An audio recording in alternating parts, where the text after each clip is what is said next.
the Eagle Badger podcast.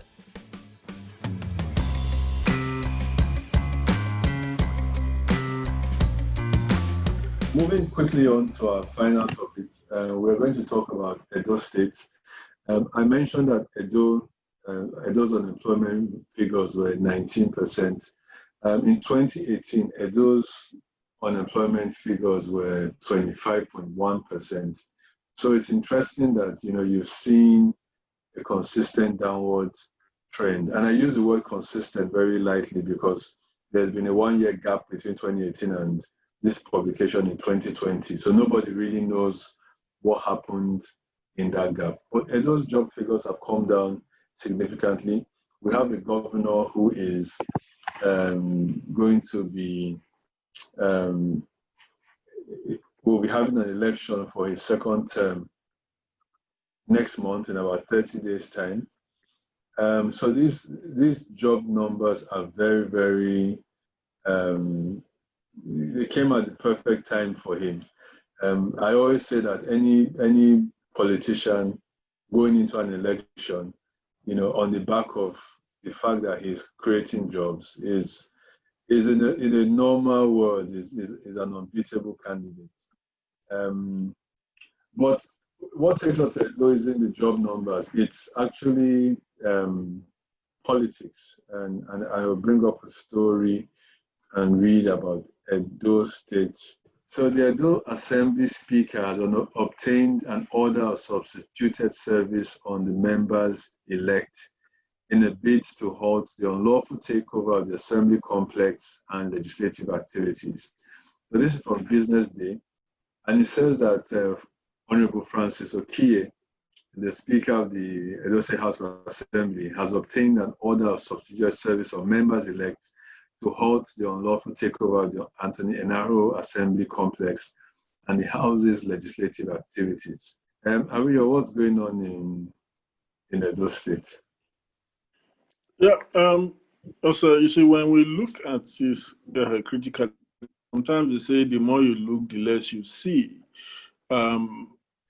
And that defines why suddenly lawmakers who had refused to honor the proclamation issued by the governor to converge and be sworn in individually by the speaker are now in the business of trying to hijack legislative business. Let me say this. The Constitution is very clear, I think, in Section 109.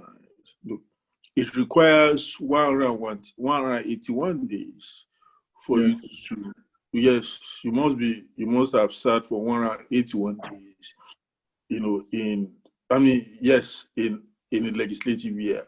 But if you absent yourself, for 1/3 of 181, then you shall cease to be a member, of that house. It means that you have lost your constituency seat.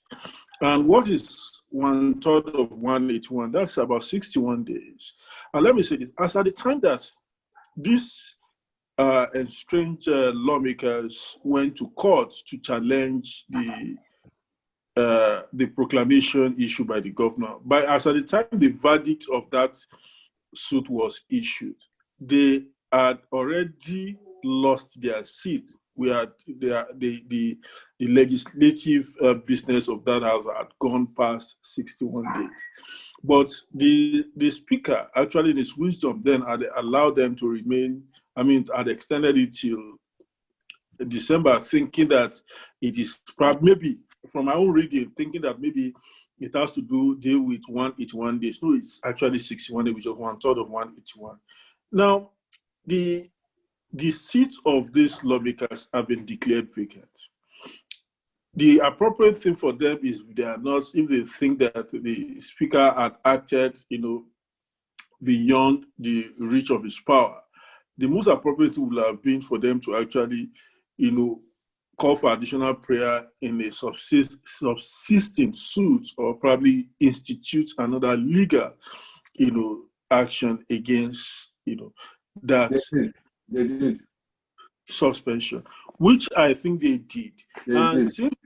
Since they did, they are bound by the fact that they have submitted their yearnings, frustration to the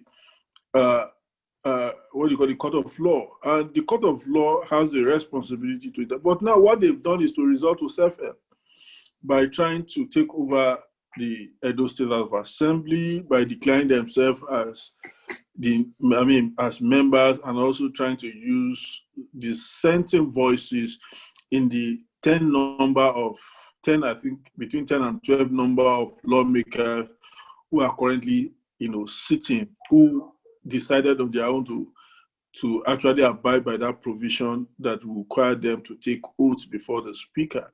And what that means is that, look, these lawmakers who refuse, to participate in the ritual, the constitutional ritual that is expected of a lawmaker, they've lost their seat forever. So what they are doing is an attempt, is just a desperate attempt to claw at, the back of, what do you call it? It's like a sinking car. So they're trying to claw. I think this is the last straw, So, and it's difficult for them. And one thing they are also using it to do is to distract what is actually going on. And like I said, the mudslinging and the infighting and controversy between the governor and the former national chairman has actually robbed the governor of, showcasing the legacy of his administration for weeks, for months. A lot of people are unable to grapple with, the achievements and performance of Governor Obaseki, simply because when you talked about Edo today, the only thing you remember is Obaseki versus Edo. I think that's one minus on the part of the governor that the governor has failed to do, because, look, you must devise a strategy of selling yourself. Nobody's going to sell you. It is you that must sell yourself. And the fact that there are crises, there are crises, the fact that there is a problem doesn't mean that, you can't find an alternative to selling yourself. So, also, something is brewing, which I need to let you know. You see, suddenly there is a judgment of the Court of Appeal that has validated that, the 22 deregistered party by Anenih, which had been also, which their deregistration was validated by the Federal High Court. Suddenly, the Court of Appeal, making a U-turn from a similar judgment that I delivered before, has suddenly said that the 22 political parties were wrongfully excluded. And suddenly, the people who have no money or anything now have two senior advocates of Nigerian prosecuting their matter, and because INEC has said that it's going to appeal this judgment to the Supreme Court. So they've gotten two SN, to participate in the matter. What that means is that there is already a very deep-rooted interest in this matter, because you know why? These 22 parties are now demanding that they have to be part of Edo election. And what that means is that INEC have to start from square one to be able to accommodate them from the point of giving a notice about a governorship election. So they want to stalemate the entire election, create a system where probably it's the Speaker of the House of Assembly that will actually act as a pro tem, as an acting governor who is going to actually oversee the conduct of a governorship, election. So what they are plotting is for the current process to be nullified, either before or after the election. So it's going to be another interesting case at the level of the Supreme Court, because people will want to know, because the decision of the Supreme Court will definitely make or mar whatever is the outcome of the 2020 governorship election in Edo State, which is scheduled for September 19. So by and large, I think that the gladiators are not really resting, and it's more or less like a fight to finish. And look, they are pummeling each other on every front, on all angles. So also, it's a dicey situation. So I'll roll back a little bit further. I think on both sides, on all sides, there have been own goals and mistakes that have sort of led us to this point. So going all the way back to the decision of the APC to disqualify their a sitting governor, I think was a mistake, and I think it gave the PDP a shot at reclaiming the state. Regardless of whatever issues the governor might have had with Oshomole, I think that decision to send him out of the party, has cost the APC. It was an unwise. It wasn't a politically savvy decision to make. I think the inability of those two combatants to resolve this issue has cost the APC, regardless of whether they win or lose, regardless of who wins the election. I also think that because of the confusion around the suspension of Oshomole and the acting chairman's decision, Gaidom, to write a letter to INEC, it has put Pastor Ezeyamu's candidacy in jeopardy, because Gaidom wrote to INEC informing INEC that the APC primaries had been postponed, and he never took it back. Gaidom was also asked by the president, I think, to convene a NEC emergency meeting, which he doesn't have the constitutional powers to do per the APC constitution. An emergency NEC can only be convened by a national working committee by giving 7 days notice. It was convened by Gaidom, who only gave about 48 hours notice. So everything that has come out from NEC, so the dissolution of Gaidom and his national working committee, the appointment of the caretaker and Governor Bunu as the caretaker chairman of the party, the ratification of Ezeyamu's candidacy and submission of said ratification to INEC, everything that happened since then has been an illegality. And I think some APC members and even the PDP and other political parties are challenging the processes that led to the emergence of Ezeyamu as the APC's candidate. I also then think that this is looking at the decision of the Speaker of the Edo State House of Assembly to declare the seats vacant. He doesn't have the power to do so. If you refer to Oloye versus Alegbe, I think, was the Supreme Court judgment in 1983 that says the Speaker cannot declare seats vacant because by section 109 of the F, I think, of the Constitution, 1F of the Constitution, as you quoted, the seats automatically become, and that was the word, that was the word the Supreme Court used. Your seats automatically become vacant when you don't meet the threshold for attendance. And then what the Speaker can do, the Speaker is not powerless. The Speaker can then say, because your seats are now vacant, you are no longer a member as per the Constitution. Your salaries will be suspended. The Sergeant of Arms will be instructed to prevent you from sitting. And if the members that their seats are now vacant have any issue with any of these things, they can then approach the courts to try to seek redress. I don't think the Speaker of the Edo State House of Assembly was aware of this provision. And if he had acted in line with a Supreme Court judgment, the conversation may have gone differently.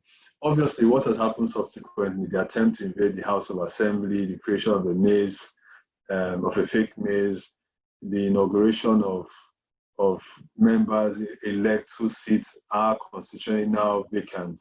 All of that is just a charade and a distraction. And as an analyst, it would be one of two things. Either there's a strategy to try and get the Speaker in, so there's a constitutional crisis if for any reason the elections don't hold on the 19th of September and the governor's tenure elapses before the elections hold. Or I think maybe more pragmatically, it was just supposed to be a show of force from one side to show that it had federal might behind it, as evidenced by the letter from the Attorney General instructing the Inspector General of Police to provide security cover for the inauguration of these members. But it's interesting. Edo State, it's interesting. They are playing, on the surface, it might not seem like it, but they are playing very, very high-level politics. And then you spoke about, it being a negative on the part of the governor that they are not speaking about his engagements or his achievements, whatever they might be. But I actually think it might actually be a very clever gambit, and we won't know till the elections are held, because the contest has become very, very clearly about godfatherism and whether the state wants to accept it and whether the state wants to reject it. It hasn't been about performance, it hasn't been about corruption, it hasn't been about security. These job numbers that have come out will have no bearing at all on the outcome of the election. It's almost become a one-issue campaign. And the governor is saying, I want to reject it, and I think I'm fighting godfatherism and thuggery and the looting of the treasury. And the other side represents godfatherism and everything that is bad. And they have managed to frame that conversation. Whether it's a winning strategy, I don't know, but the Obaseki campaign has very successfully framed this election around one issue, and that one issue is godfatherism. Whether it will help them win or whether it will harm them, the voters will decide on September 19th. So, guys, that brings us to the end of our first podcast. It's been an interesting conversation. We've gone from fifth columnist in the Karma Act to hate speech to unemployment to political brigandage and maneuvering. I hope you guys had fun. I did. We will try to we will come to you every week, once a week, and we will discuss, just like we've done, at a high level and closer to the ground, on topical issues as they affect Nigeria, the people, its politics, and our policies. We have been Igbo Baja, Anenih. Igbo Baja is here to stay, and you should expect more from us. It's going to get better and better and better with empirical facts, data, and statistics. So until we come your way, on the next edition, my name is Ariyo Dare-Atoye. Thank you. And again, my name is Anenih.